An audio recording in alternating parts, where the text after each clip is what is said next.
In the name of the Father, and of the Son, and of the Holy Spirit. Amen.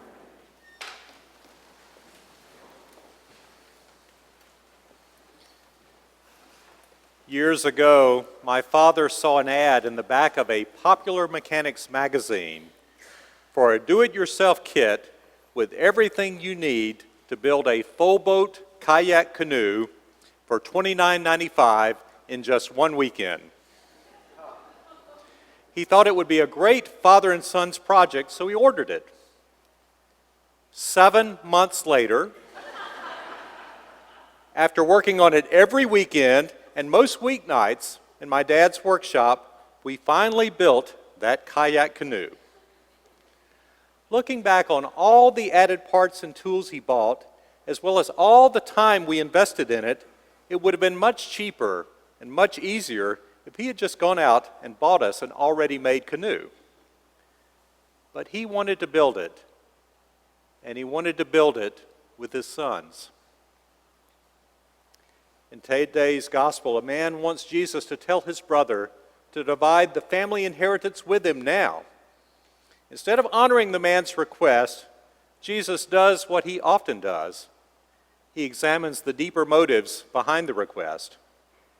He recognizes that the man's motive for wanting to divide the family inheritance is greed for the here and now, to get what he wants this instant. In essence, Jesus tells him, forget about dividing the inheritance. Think instead about building an inheritance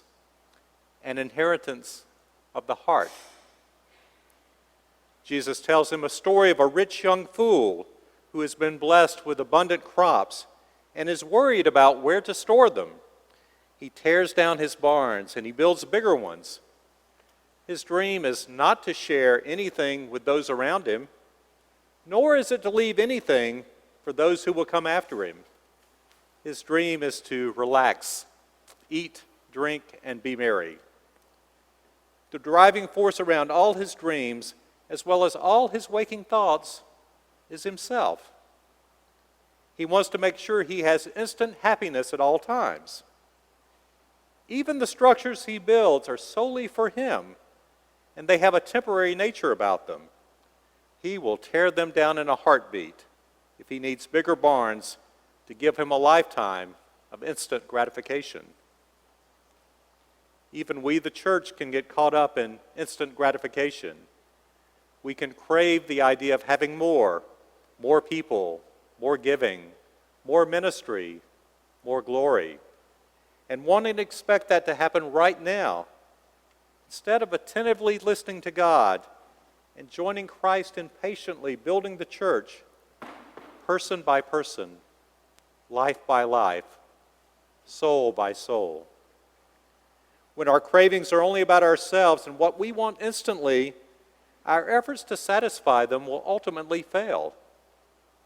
When our hearts are open to being Christ's instruments for building up his kingdom, no matter how long it takes, his efforts through us will be blessed. Jesus points us to a new way of thinking. It is a focus on joining him in building that which is eternal. Yesterday, we were jarred by the news of yet another mass shooting, as people were out doing what is ordinary to do this time of year, shopping for school supplies at a mall in El Paso. And this morning, we woke up to the news of another mass shooting overnight in Dayton, Ohio.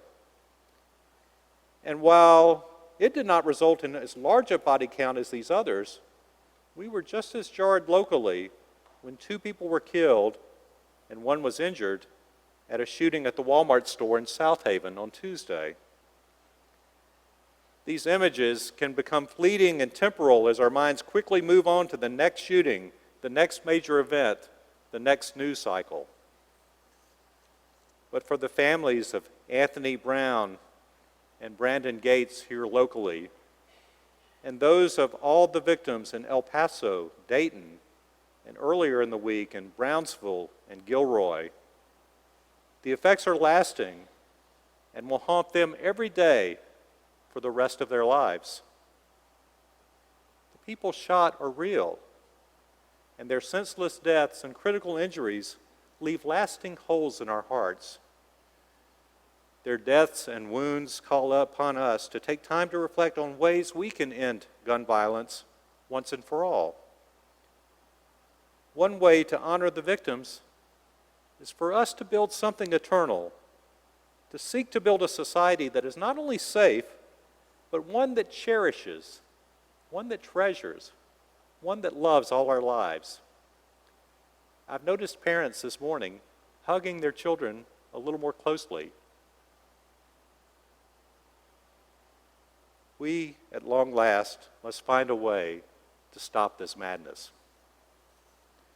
Our call is not just to long for better angels in our nation, but for us to get about the business of being the better angels.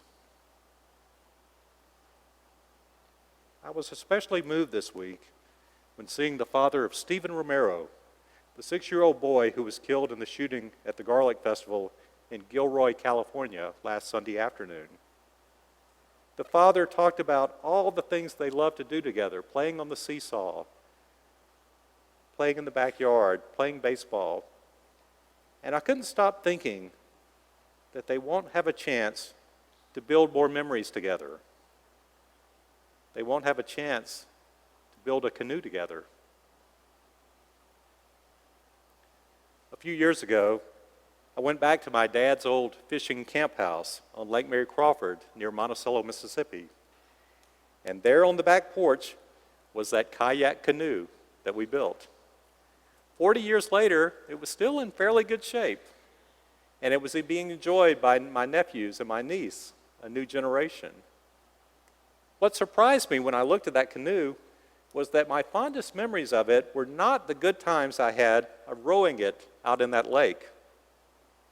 Instead, my fondest memories were of those evenings in my dad's workshop when he taught us how to cut timber, stain boards, and stretch fiberglass. They were evenings in which he shared with us his dreams of building something that would last beyond himself. And I'm not just talking about that canoe. Jesus teaches us that we have a choice.